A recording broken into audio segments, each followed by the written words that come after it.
In light of the Epstein files being released, a lot of people are realizing something, and they're realizing that there's a club and we're not in it. And to be honest, that didn't really shock me. It really just felt obvious. Almost like, of course there is, duh. Like, power has always clustered, influence is always concentrated, and people at the top have always really protected each other. And that's nothing really new. I guess what really unsettled me is that there wasn't a club that exists. It really unsettled me because of how familiar that structure in itself felt. Because once you start really looking for it, I mean, you see it just everywhere. From churches, workplaces, friend groups. There are rooms where decisions are always getting made, and there's conversations that you just weren't invited to. And of course, if you've ever walked into a room and sensed that you were slightly outside the rhythm of it, you just know. No one always announces it, and of course, sometimes nobody explicitly excludes you. You just feel the shift. Of course, you see the shared glance, the inside joke.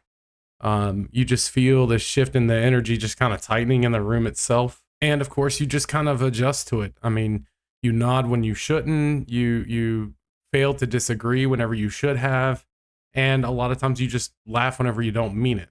And hell, I mean, even I've done that not because someone forced me to necessarily, but because sometimes belonging just feels safer than the pure honesty of it. And of course, every time that I've ever folded like that, something in me actually shrank. And looking back, of course, in human history, it's pretty obvious that human beings were tribal. We always have been. We didn't invent them necessarily, and for most of human history, being outside of the tribe just honestly just meant death. No protection, no food, no shared labor, no one watching your back. Belonging wasn't about preference at the point, it was just necessary. It was necessary, and of course, that wiring is still inside of us. And of course, truth be told, your nervous system doesn't exactly know the difference between being excluded from a meeting or being expelled from a village 10,000 years ago because of the innate wiring that we have as human beings. The only thing it really knows is that outside equals something that's unsafe. That's why rejection feels physical. That's why silence in a room can feel almost threatening. And we can even see this within tribes of, primitive monkeys, essentially. I think there was something really viral going around about a macaque that was being excluded by a group of adult monkeys, of course. And then they eventually found one to be like a surrogate mother. And of course, that's also why the silence in a room can feel sometimes threatening. That's why we bend. That's why we mirror. And also, that's why we nod whenever we disagree, because the ancient part of us would rather compromise identity than risk exile. Now, in today's day and age, they don't just form around survival, they really form around meaning. And meaning requires boundaries. Every we implies a they. Tribes don't just bond through similarity, they bond through shared enemies. Throughout history, groups have strengthened internal unity by identifying something outside of them to resist, reject, or fear. Shared outrage creates cohesion, and we're seeing that now more than ever. It seems like the only shared points of interest that we have nowadays in our collective outrage towards whatever it might be, towards religion, towards an identity movement, towards politics, towards the government. Shared moral superiority creates identity, and shared exclusion also creates more belonging, essentially. Once a tribe defines itself by what it is not, expelling somebody almost becomes like a purification ritual. You're not really removing a person. You're more protecting and sheltering your own identity within that group. If you look at it down to the basic fundamentals, that logic scales, it goes everywhere from playgrounds, churches, corporations, governments. Even you have a silly Magic the Gathering, a group that you're a part of. It encompasses everything. And it just goes to show that modern life never erased that tribal instinct. And now if you look at it, we don't have one tribe that's just tied to geography. We have dozens of other little tiny tribes that are tied to ideology, to culture, aesthetics, politics. Because we're not physically dependent on each other anymore, the cost of cutting someone off just feels much more insignificant. There's not any risk reward that really kind of ties you to somebody anymore. And in history, you don't starve if you exile somebody. That's one less mouth to feed. Nowadays, it's just in a different coat of paint. You just follow them, you block them, you mute them, you distance yourself. And it seems like something unsettling happens when tribes form around alignment instead of survival. They lose tolerance for friction, dissenting thought, awkward presence. And of course, they no longer tolerate the one that just doesn't perform well. And that's because strength that's just built on uniformity just cannot handle the disruption. So when we talk about the club at the top, it isn't just corruption, it's tribal instinct with power that's attached to it. And that happens everywhere. Whenever I look at church leadership groups, workplaces, friend groups, it's the same pattern that's just scaled down. And it's that in and of itself, it's the instinct that once kept us alive is now just completely isolating us. And hell, for any of you that don't know, I was born in 1990, which means I've lived two different cultural realities here. You could grow up broke and still connect with somebody that's wealthy just because you both watched the same show the previous night before. You quoted the same movies, you listened to the same songs, you played the same games.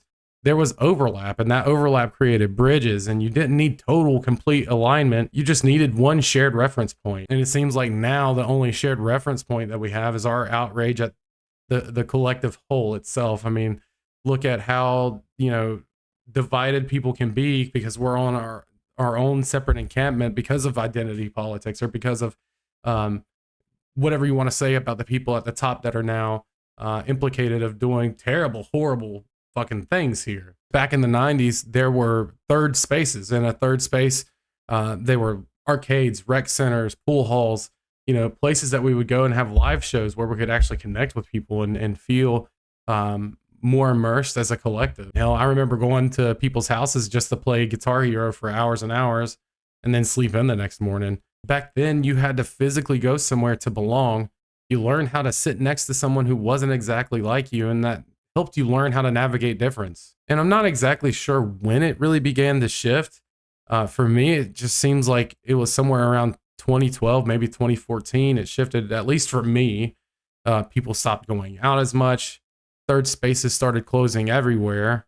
Groups got smaller, tighter, more curated. And instead of this shared culture, we got this ridiculous fragmentation. And that fragmentation went into music, games, creators, infinite niches. On paper, that sounds empowering, but in reality, it just made shared discovery harder. And you just can't assume someone knows what you're talking about anymore with these references. Seeing someone out and about wearing a band t-shirt that you also listen to, that feels rare now. And it's like you spotted someone from the same tribe in the wild, and that shouldn't feel rare. Now we have algorithmic belonging. We have online tribes, communities built around these hyper-specific identity markers. And now we're entering something else entirely with AI.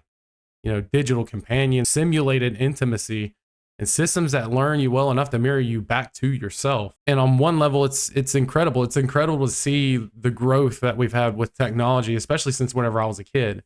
I remember watching Dragon Ball Z and seeing people talk through the phone, and they were able to see each other. And now we have that technology. It's no longer a feat, a technological feat anymore. And on another level, it's just isolating. Because if belonging becomes more personalized, if connection becomes optimized, you never have to wrestle through awkwardness. This is how we learn socially. This is how we grow socially. We used to have to pick up the phone, actually call somebody. We'd talk to somebody. We would talk to somebody's parents over the phone. Those moments made you more defined. They made you more well-rounded. They helped you work through awkward moments within your life, and it would gain you so much more social wisdom, essentially. And now it seems like we just never build resilience. We just build comfort, and comfort doesn't really equal connection. What happens to those that are socially difficult, the abrasive, the ones who challenge instead of reinforce? They get filtered out. I can't really pretend that I am above this either. I've been inside smaller versions of the club, and I've helped keep someone out. And it's not because I hated this person. It's because at the time it wasn't politically smart for me to associate with them within the business, speaking. And it was because they just simply disrupted the flow, because aligning with them would cost social capital. And social capital nowadays gets you almost anywhere. It was a form of self-preservation. And that realization doesn't make me feel righteous by any means. It makes me feel more exposed, especially since I'm not observing the system from a distance. I participate in it. I benefit from it. I protect myself inside of it. I'm just as broken as anyone inside those rooms. And then it makes me think about faith. And of course, this video, I'm not really trying to become some type of faith YouTuber at all. It's just something that I carry with me. And when I think about Christ, I wrestle with something. Would he sit inside the walls where authority and influence are, or would he just sit outside of the gates For me, it seems like it would be both. He would sit with the lonely, he would sit with the rejected, the socially invisible. While the inside represents access, leverage, power, outside represents vulnerability, need, isolation. And I don't think it's really that simple, because it's just true. Power without humility completely rots, and humility without courage stays small. And I'm not saying that having humility without courage is necessarily a bad thing. However, it doesn't really get the pendulum swinging all that much. Maybe the tension itself is living close enough to influence to create change while refusing to forget the ones who never really get invited in. Maybe the real counterculture in a world obsessed with access is proximity to the overlooked. And me being my age, I'm blessed enough to see what the world was like pre-internet and post-internet. Now we have a new generation. We have Gen X that's stepping from pre-AI into post-AI. And I don't honestly know what that world really becomes. And this isn't a video that's meant to completely shit on AI. It's more to shit on our social circles that we have within these groups of leadership all around. I do know this though, and that is, if technology keeps getting better at simulating belonging, and we keep getting better at curating who we allow into our circles, loneliness just won't disappear. It's going to get quieter, more efficient, more personalized, and it's going to be harder to detect. It's going to be harder to really see who's actually outside of the walls, because we're so encompassed and involved within our small bubble. It's hard for us to peer on the outside of that veil of what it's like even. The truth of the matter is this, that there's always going to be a club. That part doesn't ever shock me. However, what I am trying to figure out is just simply this. It's, who am I becoming in response to it?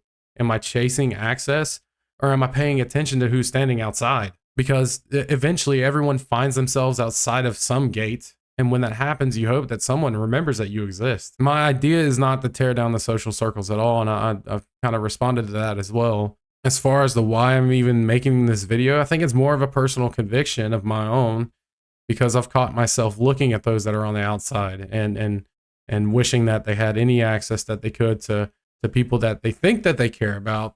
As far as if they care about them, I'm not entirely sure. These social clubs are always going to exist, and that's definitely not my point here, is to completely dismantle them. It is just to be a harsh reminder of the reality that everything is a club that we're not invited in. Anyhow, thank you guys for coming out. Thank you for tuning into this video. Thank you for listening to me. If you like this content, give me a like, comment. If there's a topic that you want me to go over, if there's something that kind of scratches your noggin a bit or itches your noggin a bit, let me know. It's been a while. I focused on my health over this past year. I'm not going to go into I'm not going into a huge like lore deposition or anything like that, but I do appreciate you tuning in. And until next time, hit that like, subscribe, all that good stuff. I'll catch you in the next one.